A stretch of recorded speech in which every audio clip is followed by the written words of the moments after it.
Meus amados irmãos, o tema de hoje é uma interrogação. Estamos maduros em Deus? Somos crentes maduros? Quem somos nós? Para dar base a esse texto, vamos ler dois textos. O primeiro se encontra em 1 Coríntios, capítulo 2, versículos 14 e 15. 1 Coríntios, capítulo 2, versículos 14 e 15. Paulo escreveu essa carta aos Coríntios, mais precisamente 55, 65 anos depois da subida de Cristo em glória. E assim, o segundo texto será Tiago, capítulo 3, versículo 17. O segundo texto será Tiago, capítulo 3, versículo 17. O primeiro texto diz assim: ora, o homem natural não aceita, não entende, não compreende as coisas do Espírito de Deus, porque para ele são loucura, e não pode entendê-las, porque se eles entendessem as coisas espirituais, o que é espiritual, se eles entendessem as coisas espirituais, ele seria espiritual. Todavia, porém, o que é espiritual discerne tudo muito bem, mas por ninguém é discernido. Primeiro, Tiago, capítulo 3, versículo 17. Mas a sabedoria do alto vem primeiramente pura, depois pacífica, depois prática, depois moderada, depois tratável e cheia de misericórdia. Isso são bons frutos, sem parcialidade e sem hipocrisia. Pai, aplica a palavra no coração dos teus filhos, em nome de Jesus. Amém. Pode sentar, meus amados. Meus amados, a conjunção desses textos nos dá a moldura do que nós vamos falar hoje. Em rápidos minutos, eu não quero deixar vocês com fome.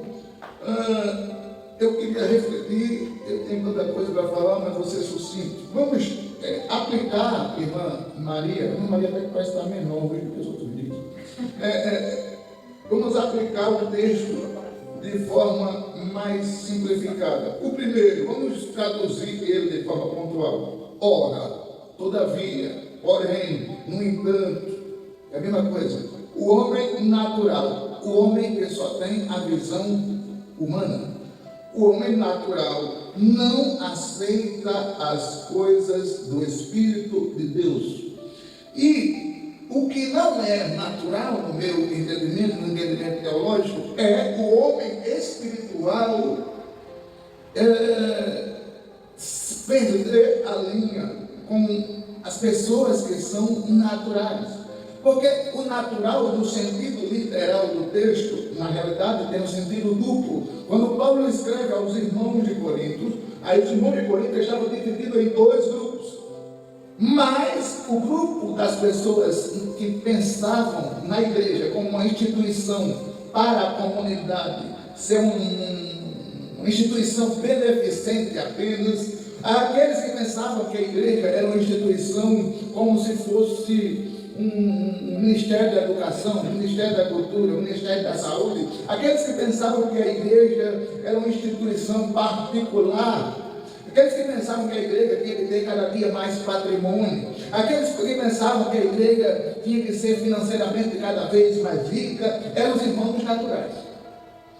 Aqueles que pensavam que as igrejas tinham que ser cada dia as maiores catedrais e melhores estruturas, como hoje muitos pensam, eram os crentes naturais. Mas Paulo diz que os crentes naturais, mesmo na igreja, eles não entendiam quando o pastor da igreja pregava sobre as coisas espirituais. Paulo aqui quer dizer que a igreja de Cristo em Corinto precisava se basear nas coisas espirituais exclusivamente.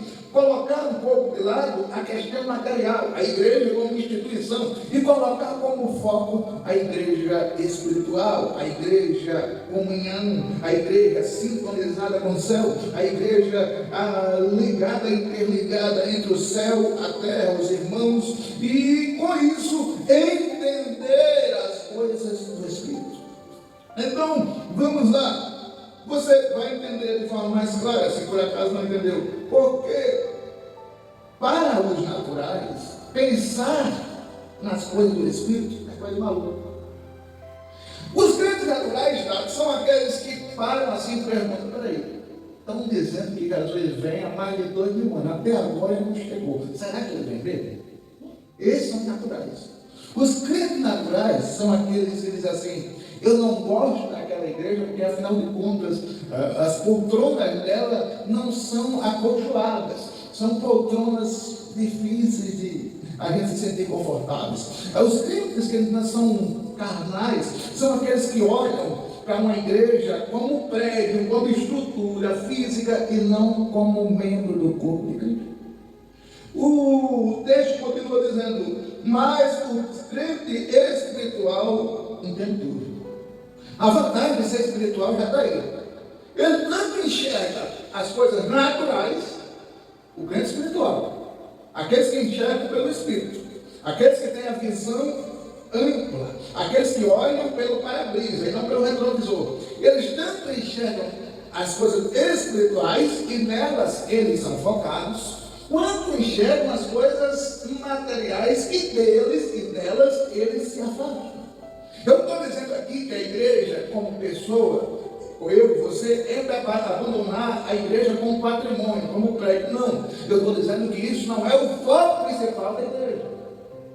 Por quê? Porque o crente, eu e você, somos eternos. Essa estrutura não. O crente, eu e você, vai morar no céu. O prédio não. Isso não significa que nós não vamos fazer um tempo aqui no sertão bonito. Vamos sim. Mas o foco principal é que a igreja enxergue o mundo espiritual de si, no mundo espiritual, e não fique focado unicamente e simplesmente no patrimônio, na instituição como CNPJ.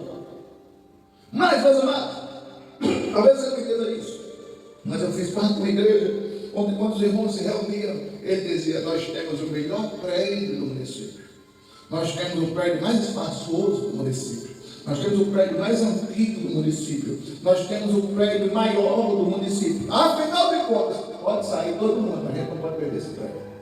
Eu participei da igreja assim. Eram absurdamente carnais os meus irmãos dessa igreja que eu participei. Mas vamos lá. Aí Paulo diz que quem vê pelo Espírito, meu marido, tem uma vantagem: vê tudo, decide tudo, entende tudo, depois ninguém é decidido. Mas vamos lá ampliar mais a aplicação. Aí o nosso irmão Tiago diz: mas a sabedoria que vem do alto vem primeiramente pura. Ou seja, quando Deus dá sabedoria a um irmão, a uma irmã, é uma sabedoria sem mistura. Eu me lembro que as pessoas fazem tratamento na visão, não sei se é o problema de carne crescida ou é a perca da questão ocular. Eu sei que quando colocam aquela lente, fazem a cirurgia da carne crescida, eu já vi pessoas dizendo: eu estou vendo até o invisível. Minha visão está uma beleza. Eu estou vendo, parece que... Você já viu pessoas que dizem isso? Existem pessoas, quando você recebe sabedoria do alto, ela vem tão pura, que você não precisa se esforçar para entender. Você só precisa estar conectado com o alto. Ou seja, eu quero dizer o seguinte: essa extensão aqui, ela não está fazendo nenhum esforço para jogar energia para esses equipamentos. Quem está jogando energia para esses equipamentos é aquela tomada. A extensão está sendo só a passagem. O crente é desse jeito. Se ele está ligado com Deus, ele tem energia automática, uma visão pura, um entendimento magnificamente claro. Por quê? Porque ele está ligado em quem o alimenta espiritualmente, que é Deus. Então, entendendo, está difícil. Então, perceba bem. Aí Paulo diz: a sabedoria vem pura, depois pacífica. O crente que é sábio, irmão Luiz, ele nunca provoca briga, ele nunca provoca mal-estar, ele nunca provoca desentendimento entre os irmãos, ele é pacífico. Ei, perceba bem, primeiro Paulo diz que vem o crente que tem a visão espiritual, discerne tudo por ninguém decidir. Primeiro você tem que receber a visão, depois a sabedoria pura. E quando você tem a visão e recebe a sabedoria, você automaticamente se torna pacífico. Não provoca o irmão não, que ele, cada um aqui é dos dois palinhos. Então, o crente que tem sabedoria, ele é provocado, mas ele não se deixa provocar. É sabedoria do alto. Por quê? Porque o crente que tem a visão espiritual, ele está no padrão elevado. Se ele cair na armadilha do inimigo e cair em discussões tolas, bobas, bruscas, ele vai descer o nível espiritual e vai se nivelar ao nível dos crentes naturais. Mas como ele tem a visão espiritual, ele enxerga como águia, ele vê assim. Ele vê num ângulo mais avantajado, mais amplo. Percebam, irmãos, aí Paulo diz, aliás, a carta a Tiago diz o seguinte: depois da sabedoria vem a pacificação.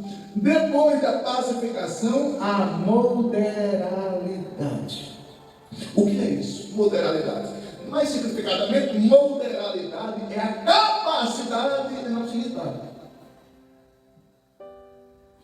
Você nunca vai ver um pacífico se irritando. Eu conheci um casal que, depois de 26 anos, eles discutiram pela primeira vez. E aquilo me chamou a atenção. Eu disse, não acredito. Eles vieram discutir depois das bodas de prata. A primeira vez, discussão séria, a primeira vez. Aí fui procurar saber. A esposa se irritava, e essa foi o motivo da briga, e esse foi o motivo da briga, porque o marido não brigava. Eu estou com 26 anos com esse homem, e ele nunca se irrita.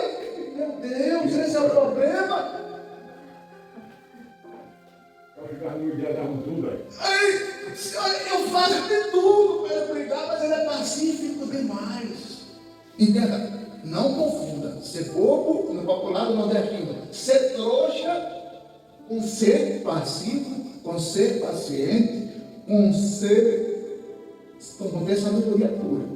O trouxa, ou ele responde errado, ou na hora de falar ele fica calado. Quem tem sabedoria, uma frase, apaga um incêndio. Porque tem hora de silêncio, eu sei disso. Mas tem a hora que Deus está dizendo, fale. E se a gente se cala, a gente pega do mesmo jeito do que daqueles que na hora de se calar, fala. Perceba bem, a gente está entendendo de forma mais detalhada esse texto. Aí depois de ser pacífico e moderado, nós ficamos tratáveis. Sabe o que é isso? Eu nunca acho que eu sou autossuficiente. Eu sempre entendo que eu estou em fase de aprendizagem. E quem pode me ensinar não é aquele que sabe mais do que eu. Possivelmente também é aquele que sabe menos. Porque nós somos seres humanos, temos aquela capacidade de entender que só quem pode me ensinar é aquele que sabe mais do que eu. Mas não. Sabedoria, humildade, é aquele que se senta para ouvir alguém que sabe menos do que ele. Meus irmãos, percebam bem. Aí você vai dizer, Jesus nunca sentou para ouvir ninguém. Concordo com você. Mas ele se acocorou para lavar os pés dos discípulos. Você concorda comigo que se acocorar para lavar os pés dos discípulos é muito inferior do que parar para ouvir? Uma coisa é parar para ouvir irmão Luiz. É uma atitude louvável. Afinal de contas, ele tem mais experiência de vida do que eu. Outra coisa é eu parar para lavar os pés dele. É descer um nível mais ainda. Então, sobre essa questão, a gente não pode apontar, mas Jesus não fez isso, ele fez ainda mais. Mas por que que, pastor? Ele não parou para ouvir os discípulos, porque ele tinha pouco tempo para ensinar tudo que ele tinha que ensinar para os discípulos. Lembre que os discípulos só tinham 13, 14, 16, 18, 20 anos. E quem ouve o Pai, quem tem a intimidade do Pai, o Deus encarnado, não ia parar para ouvir homens. Você concorda comigo? Eu não sou Deus encarnado, nem você. Por isso que a gente aprende de Deus através de boca de homens. Jesus não aprendeu com um homem porque ele era o Deus encarnado. Então, perceba bem. Vamos lá. Depois que você ser tratado de um crente tratável é uma maravilha, irmãos. Um crente tratável é uma maravilha. Você já pensou, um crente tratável, que o Tiago estava falando aqui, é aquele crente que tem os frutos do Espírito, tudo enquadradinho, tudo encaixado. Aquele que a Bíblia chama de benignidade, amor, mansidão, domínio próprio. Lembra? Quando o crente é tratável, quando ele está no nível de ser tratável, é porque ele aceita passar por qualquer processo que seja, para receber de Deus tudo que Deus tem para ele, no conceito sabedoria do alto, discernimento espiritual, puro, completo, perfeito, pleno. Está difícil ou está fácil? Tem mais um pouquinho de coisa, eu nem tenho a mensagem ainda, mas eu já estou querendo encerrar. Tem mais coisa ainda. O crente que tem essas características que eu estou citando, ele tem misericórdia. Misericórdia. Ele tem pena da miséria do outro. Ele não fica só na pena. Ele entra em ação. Porque é muito bom eu chegar na casa do irmão e o irmão está precisando de uma cesta básica e eu fazer uma oração por ele, dizer Deus abençoe, Deus vai mandar ir embora. Mas Deus não quer isso. Deus quer que eu ore por ele e faça alguma coisa por ele. Como, por exemplo, uma pastora que eu conheço, que passou pelo processo de crise tão grande. O marido a abandonou. Ela estava longe dos filhos demais, eu não vou dizer o local porque ela assiste. Ela estava longe demais dos filhos e Deus colocou na vida dela uma irmã que também estava passando um processo. E todos os dias, eu não sei dizer exatamente por quanto tempo, mas parece que foi 3 anos. Eu não lembro mais do tempo. Mas parece que foi 3 anos. Parece 3 anos, foi 2 anos, não lembro bem. Todos os dias a irmã fazia parte do trabalho da irmã ganhar a diária e uma quentinha. Todos os dias. A irmã ganhava tão pouco, coitada. Só tinha aquela quentinha e aquele dinheirinho mesmo para sobreviver um mês. Que ela ganhava por diária. E todos os dias a irmã passava pelo... Ela trabalhava no restaurante. Passava pela casa da pastora e dividia quentinho com ela. E a pastora passou 3 anos só tendo uma refeição por dia, que era que a irmã dividia com ela metade da quentinha. Isso é uma ação de misericórdia. Eu ter 10 pães e pegar 2 e dar para alguém? Poxa, eu vou comer 8. Claro que não. Agora, eu tenho eu divido. Aí isso é fantástico. Você faz o Espírito Santo e o Senhor sorrir com isso. Mas vamos prosseguir. Fruto do Espírito. Paciência.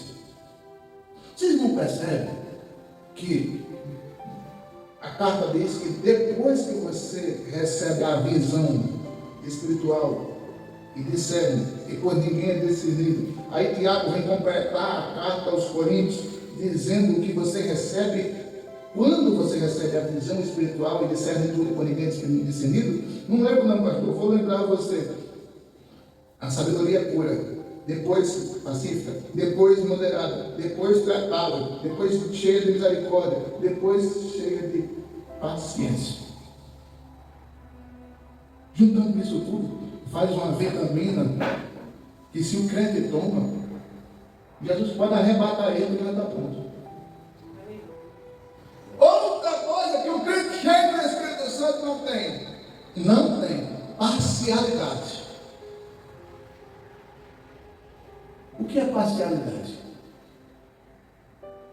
É a capacidade de ser justo, independente de quem eu estou orientando, cuidando, exaltando. Uma coisa, meu Deus, só tanta coisa ainda. Uma coisa é eu ser amigo do irmão Adão, mais amigo do que eu sou do irmão Luiz. E eu chego, como eu gosto mais do irmão Adão, aí eu uso aquele termo que a gente nordestino conhece. Eu vou puxar a sardinha mais para irmão Adão, porque irmão Adão é Adão. Irmão Adão, afinal de contas, eu conheço ele há mais anos. Eu tenho proximidade com ele há mais tempo. O crente que é cheio do Espírito Santo não tem parcialidade. O certo é certo, o errado é errado, independente de quem seja, ele continua sendo imparcial. E Deus ama imparcialidade. Sabe por quê? Porque quando Jesus desceu do céu, veio a morrer por nós, ele não escolheu a quem ele ia salvar. Ele derramou seu sangue por todos, por mim e por você. Ele disse: não, vamos escolher a classe econômica mais baixa para salvar. Vamos escolher a classe econômica mais alta para salvar. Não, ele disse: eu vim para salvar todo o mundo, porque Deus amou todo o mundo. Agora, se nem todo mundo escolhe a salvação que Cristo oferece, aí não é problema dele. Você está entendendo ou está difícil? Meus irmãos, entendeu? Já passou meia hora. Meus irmãos, não passou meia hora, me diga. Meus irmãos, agora é que entra na mensagem. O crente maduro entende tudo. Ele sabe o que é ofensa, sabe o que é armadilha, sabe quem é o inimigo, sabe não criar divisão nem amargura em ninguém. Qual o maior exemplo disso? Qual o maior exemplo que vem na sua mente de alguém mesmo caluniado, mesmo perseguido, mesmo maltratado, mesmo espancado, mesmo cuspido, ele não reagiu na mesma proporção que os seus inimigos estavam agindo com ele? Jesus. Depois de todo o açoite, depois de caminhar 700 metros sendo espancado por 2 soldados romanos, depois de levar 139 chicotadas, depois de carregar uma cruz com mais de 180 quilos nas costas, depois de colocar um espinho na sua cabeça que media 40 polegadas, 45 polegadas, depois de você colocar um prego nas mãos dele, 2 nas mãos e 1 nos pés, e cada um dos pés media 15 polegadas e o das mãos media 12 polegadas. Depois de ele levar uma furada na sua lateral, que não saiu mais sangue, mais água, ele chegou e disse: Pai, desce fogo do céu e quem desceu miserável tudo foi? Não, perdoa, porque ele não sabe o que faz. Que pancada na cara de Satanás. O diabo tinha certeza dele que naquela hora Jesus ia blasfemar. Perceba bem, vamos exemplificar acelerado. Quando alguém tem fé, devemos praticar o perdão imediato e não esperar 24 horas. Essa é uma característica do crente que tem a visão espiritual. Por que não esperar 24 horas? Porque tu não garante a tua vida nem por 1 minuto. Aí tu pode ser pegado por 50 anos, por causa de 1 minuto, tu vai agradecendo e vai te. Então, quando o crente sabe que ele não garante a vida dele, nem daqui a 1 minuto, peguei, vacilei com meu irmão, vacilei com Deus, Jesus tem misericórdia de mim. Porque se Jesus vem hoje, aí Jesus vem hoje, manda, e eu ir para o inferno, aí, por causa de uma discussão que eu tive com a minha esposa, e a gente dormiu com raiva, ela quase me mordeu, quase rindo ela. Era um rato ficha. É brincadeira, né? É brincadeira. Eu 44 anos no Evangelho. Por causa de uma discussão. Aí eu morro, sofro um infarto, ela morre. Aí, graças a Deus, fiz aquela obra no sertão. Eu ajudei os pobres lá no Clemabon. Eu fiz isso aqui assim assado. Eu ajudei lá em Rio Largo, na Mata do Rodo. Eu preguei o Evangelho e ganhei almas para Jesus. Eu preguei por mais de 6 anos em várias igrejas. Glória a Deus, o meu elevador está subindo. Quem disse, filho? Aí esqueci de ontem, tu não pediu perdão. Tu não se arrejou comigo, tu está pegando o elevador descendo. Misericórdia. Aí o crente que tem a visão espiritual de ficar intrigado no meu irmão, nem um minuto, filho. Eu conheço um irmão que é em determinado lugar que a gente conhece, que precisou de muita oração para resolver limpar o coração dele. Hoje ele estava disso, mas precisou de muita oração para resolver limpar o coração dele. Pode para isso. Você sabe quem é ele não, né, irmão Luiz? Pode para ele, para ele. Graças a Deus, o coração desse homem hoje está limpo.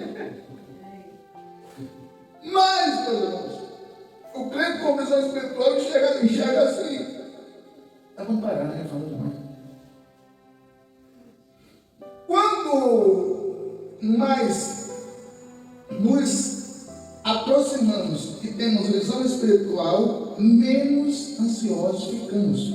Quanto mais alguém nos fere, menos irritados e menos magoados ficamos. Esses são aqueles que têm a visão espiritual. Porque o que importa é o que vem de lá e não o que vem daqui.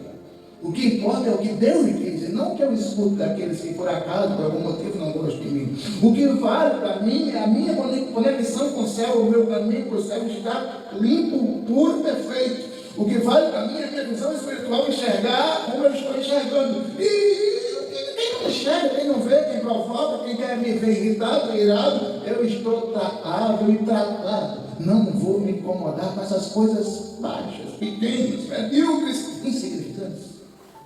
Mas, todavia, porém, no entanto, nós precisamos entender que a gente não pode esquecer que cada dia é um dia e amanhã é outro dia. Quando a gente entender isso, e existe a possibilidade, irmãos, de nós não estarmos aqui amanhã ou não? Existe, irmão? Existe a possibilidade de nós não estarmos aqui amanhã ou não? Sim, mas existe ou não existe a possibilidade de nós não estarmos aqui amanhã? O que é que você acha, Tati? Existe. Você conhece alguém que foi dormir e no outro dia não acordou? Você já viu falar isso? Eu conheço pessoas. A minha tia sábado passado. Não conheço a sua tia, mas conheço pessoas em lá que até o rapaz falou no velório dele. Estava tocando o velório, o rapaz disse, ele foi dormir e acordou morto. Aí eu dei uma risada, porque eu dei uma risada de pé no velório, depois eu tive que pedir perdão. Eu dei uma risada no velório, eu tive que pedir perdão. A família, o rapaz que falou isso, porque realmente ninguém pode dormir ou pode estar morto. Infelizmente, irmãos, ou felizmente, eu não sei se é bom ou ruim, a gente não sabe o amanhã. Eu acho que é bom. Você já pensou se você soubesse o dia que você ia morrer? Fazia o quê? Fazia. Então, percebamos bem, como a gente nós só vou encerrar por aqui, faltou 1, 2, 3, 4, 5, 6, 7, 8, 9, 10, 11, 12, 13, 14, 15, 16, 17, 18, 19, 20, 21.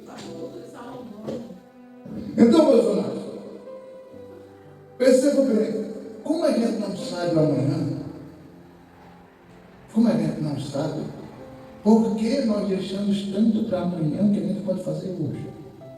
Se nós somos maduros em Deus, por que nós nos apequenamos com as ciladas do diabo que nos tenta irritar, afastar da presença do Senhor? E impede de nós termos a sabedoria perfeita, impede de nós sermos tratados e tratáveis, impede de nós alcançarmos uma visão plena e plana daquilo que Deus tem para nós e do mundo espiritual. E não esqueça, se você tem visão espiritual, automaticamente a visão humana você vê perfeitamente. Agora, se você tiver só visão humana, a visão espiritual você não tem, não vê, não enxerga, acaba tropeçando, trocando, como dizia a minha avó, os pés pelas mãos. Mas entenda nesta noite, você tem tudo para ter uma visão espiritual perfeita. Siga as orientações da carta de Coríntios, siga as orientações da carta do nosso apóstolo Tiago. Meus irmãos, o tempo não permite a gente se prolongar, pastor, já me olha. O tempo não permite a gente se prolongar. Mas esse conteúdo aqui é mensagem para 6 meses. Mas vocês não têm juízo para a gente falar de 6 meses. Perceba bem. Perceba bem, você vai sair daqui consciente. Eu não posso ser mais como eu sou. Como? Me irrito fácil. Perco paciência fácil. Eu não busco a Deus como preciso. Não tenho a visão espiritual que necessito. A material não está boa, a espiritual então se eu posso, quem não acompanha, pode acompanhar. Cleito Queiroz, vou dizer isso para encerrar. Eu estava num evento na igreja, comunidade Peniel, lá em Maceió, esqueci o nome do bairro agora, lá em Maceió. E Cleito Queiroz é um tecladista, baterista, baixista, guitarrista e violonista, cego de nascença. E o Cleito Queiroz toca tudo. Meu sonho é um dia trazer ele aqui para o sertão. E pense num cara crente. E ele um dia estava lá, o pastor me chamou para o altar, eu fui para o altar, e a Peniel lotada demais. E o Cleito Queiroz começou a tocar. Eu me lembro que ele tocou uma música cantou Shirley, cantou Bruna Carla, cantou aquela irmã que era bem gordinha que morreu, não esqueci o nome dela agora, Fabiana Nascimento. Quando ele estava na quinta música, ele parou. Eu disse, rapaz, depois da quinta música, ele para assim do lado. Ele disse, Deus me disse que vai salvar hoje 10 anos. Eu disse, rapaz, não acredito. Aliás, não creio de jeito nenhum que ele está enganado. Deus vai salvar mesmo. Agora também não vai ser 11, nem 9, vai ser 10. Aí ele disse, Deus está mandando cantar tal música.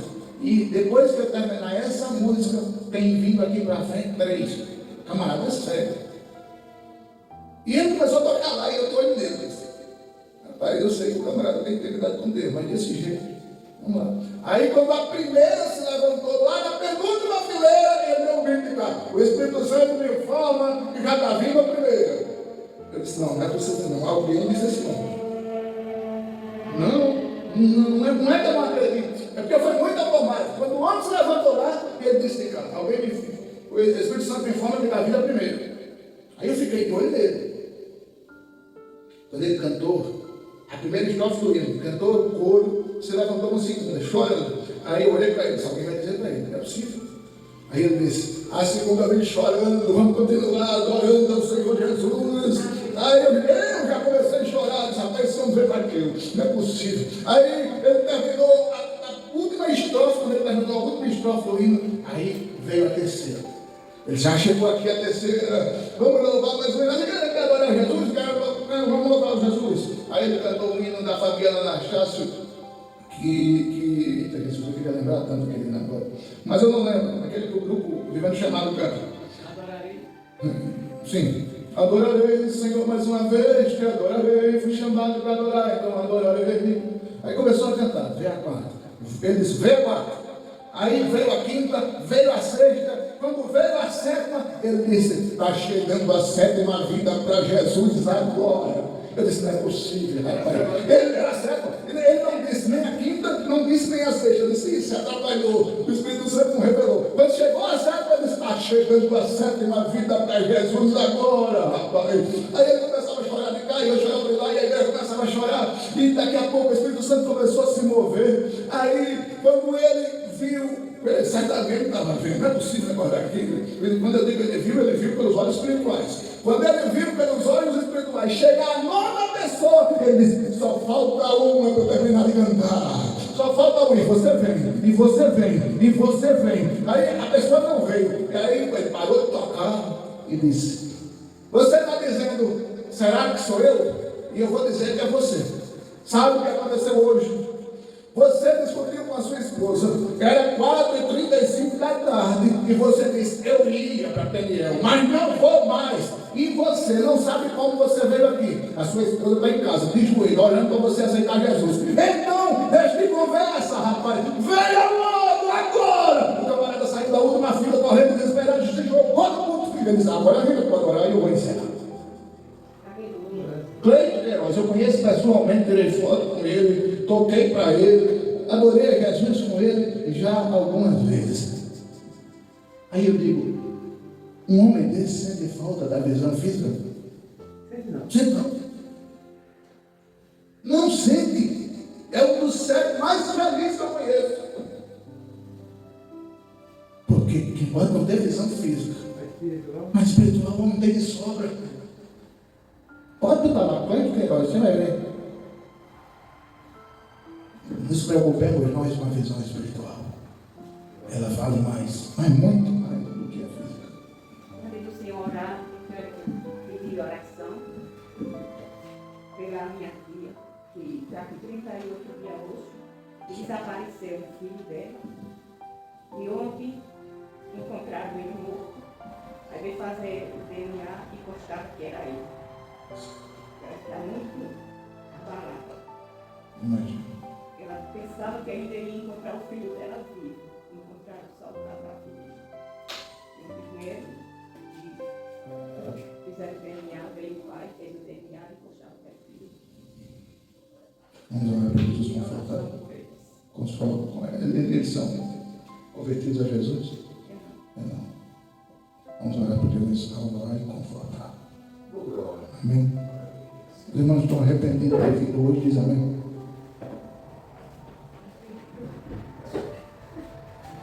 Vamos orar, irmãos.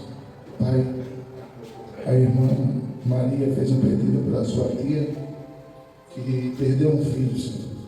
Pai, ela ainda não te confessou como Salvador, mas que ela possa ser alcançada pelo teu braço salvífico, transformador, purificador, santificador.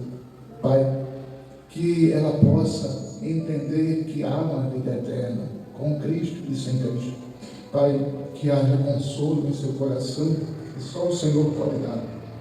Enxugue as suas lágrimas, Senhor.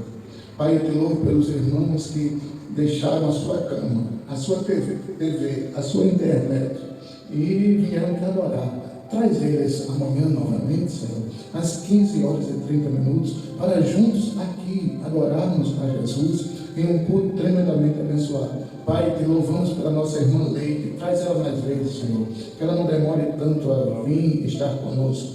Senhor, que os filhos dela te aceitem como Salvador, que ela possa ter o privilégio de estar cultuando debaixo do mesmo teto com os filhos, para a glória do teu nome. Pai, te louvamos e te agradecemos em nome de Jesus. Amém. Meus irmãos, quem quer que a Leite venha mais 50 vezes só esse ano, diz amém. E também disse amém, irmão. Que o amor de Deus, a graça do Senhor Jesus e as duas consolações do Espírito Santo continue com a irmã Maria, com o irmão Luiz, com o irmão Adão, com a Tata, com a sua filha, com a minha esposa, com a Leide, com todos nós que estamos aqui, em nome de Jesus. E você diz, e você diz, Deus abençoe a terra aqui